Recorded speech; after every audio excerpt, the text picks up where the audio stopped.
Réécoutez de bien. liquidation du droit international, où un pays peut se donner le droit à tout moment de kidnapper des présidents, de s'attaquer à d'autres pays, d'asphyxier des pays pour annoncer en prendre possession pacifiquement plus tard.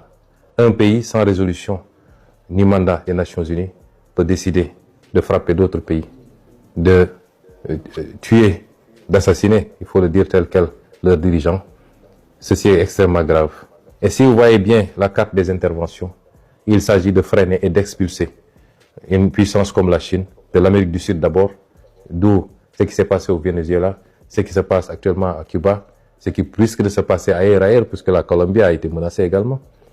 C'est ce qui se passe actuellement au Moyen-Orient, où il faut couper effectivement toutes les connexions de ces pays avec la Chine, avec la Russie et peut-être avec d'autres pays des BRICS.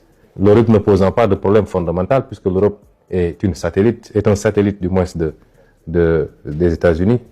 Tout ce qui se passe est une tentative d'isolement d'une puissance montante et de pouvoir après se consacrer particulièrement à cette puissance, soit... Je vais toujours le rappeler, Kadhafi était le test africain.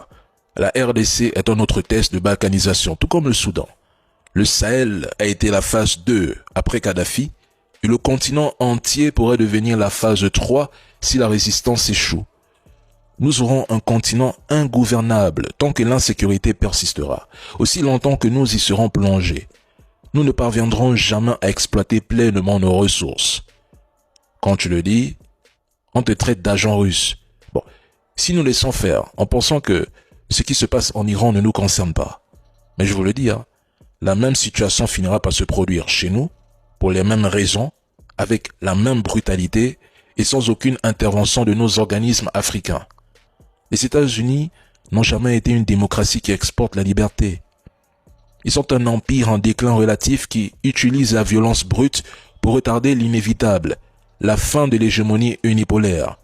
Les Africains doivent comprendre que Venezuela, Cuba, Iran ne sont pas des cas isolés.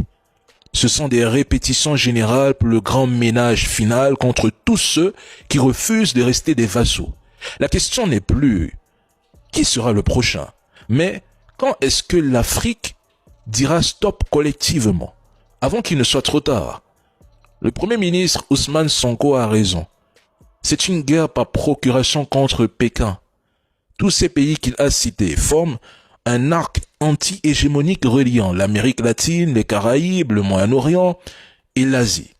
Les frapper simultanément ou en séquence rapide empêche la consolidation d'un bloc économique monétaire alternatif au dollar.